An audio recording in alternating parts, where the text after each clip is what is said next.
Most men don't even realize they've already surrendered. Not to an enemy, not to a war, but to a mindset. They walk around with slouched backs, quiet voices, and eyes that look down when they speak. You can feel the hesitation in their handshake, the apology in their posture. They don't just lack confidence, they fear what it would feel like to have it. That's not by accident. Society doesn't want confident men, because real confidence, calm, grounded, unshakable confidence, is dangerous. It disrupts the script. It can't be manipulated, sold to, or silenced. So instead, they tell you to be agreeable, be nice, fit in, suppress your anger, hide your ambition, play it safe, stay average. But there's a brain hack buried deep in your nervous system that flips the switch. And once you activate it, people will feel it before you open your mouth. They'll pause around you. Not because you're trying to intimidate anyone, but because confidence radiates like heat from a furnace. Unmistakable, powerful, real. Most men will never discover this. They'll keep chasing surface-level tricks, better clothes, louder talk, fake swagger, and they'll keep wondering why no one respects them. But you're about to see behind the curtain. This isn't about ego. This is about power. The kind of power that makes people stop and ask, "Who the hell is that?" without you saying a word. You've been asleep long enough. It's time to wake up. You know that feeling when you walk into a room and immediately scan the floor? Like, you're trying to disappear before anyone notices you? When you shrink your voice, pull your shoulders in, and try to make yourself small. Because deep down, you feel like you don't belong,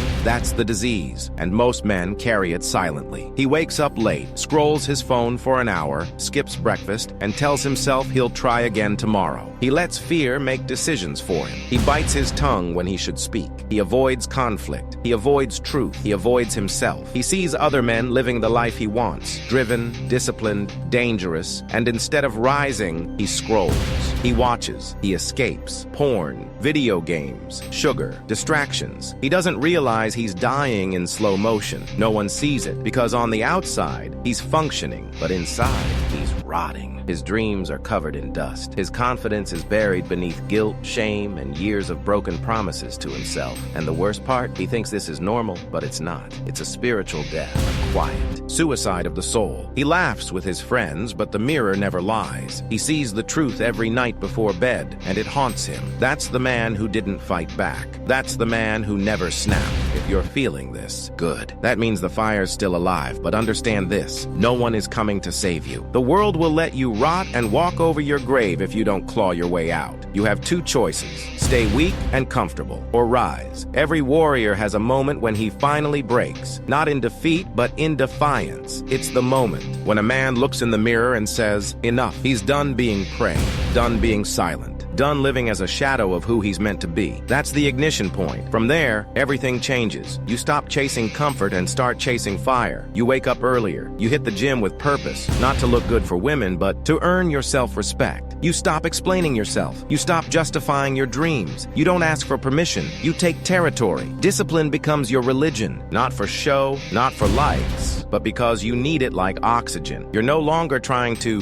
be confident. You're becoming powerful. That's the shift. The voices in your head still whisper, sleep in, take a break, one, cheat day. But now, you answer them with action. You crush them. Every rep, every cold shower, every early morning becomes a battle. And with each win, you build something unshakable. People start to feel it. You say less, but your silence hits harder. Your posture speaks before you do. You walk into a room and don't seek attention, but somehow you command it. Not because you're loud, but because you're clear. You know who you are. Confidence isn't in your words. It's in your aura. It's the absence of need, the presence of power. This isn't a motivational phase. It's a war. You versus the weaker version of yourself. And every day you put that version in the ground. You're not rising for applause. You're rising for honor, for legacy, for warrior peace. And once you taste that feeling, you'll never go back. Here's the truth most men will never understand. Confidence isn't something you feel. It's something you build.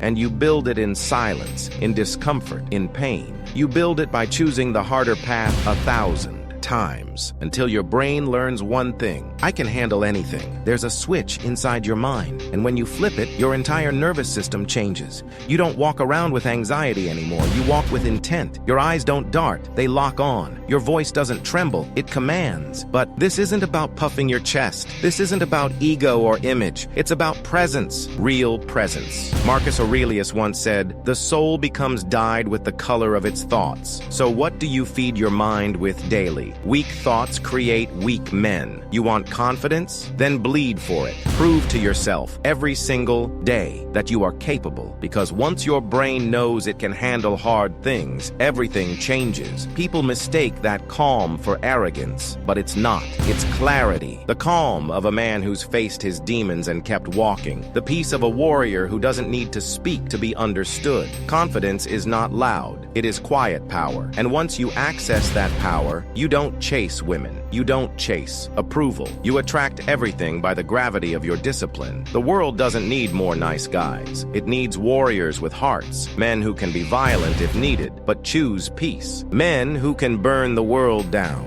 but choose to build. In a society that rewards obedience, self-mastery is rebellion. And confidence is the reward. So what now? You've heard the words. You've felt the fire. But talk is cheap. Hype fades. The real question is this: what the hell are you going to do about it? You don't need another video. You don't need another dopamine hit. You need to make a decision. Right here, right now. Starting today, kill the coward. No more soft mornings. No more scrolling. No more "I'll start tomorrow." You start now. Wake up early. Hit the gym. Train your mind like your life depends on it, because it does. Stop chasing things that weaken you. Say no to distractions. Say yes to the work. You want that terrifying confidence? The kind that makes people step aside when you walk in the room? It's not found in words. It's forged in grit. When your body says, quit, do one more rep. When your mind says, rest, go an extra hour. When fear shows up, walk through it. Train your brain to understand one language: pressure. And I'll tell you this: most men won't. They'll hear this and nod, maybe feel something. Then they'll go back to their comfort, their weakness, their quiet death. But not you. If you've made it this far, it means something inside you is ready. Ready to rise, ready to suffer, ready to win.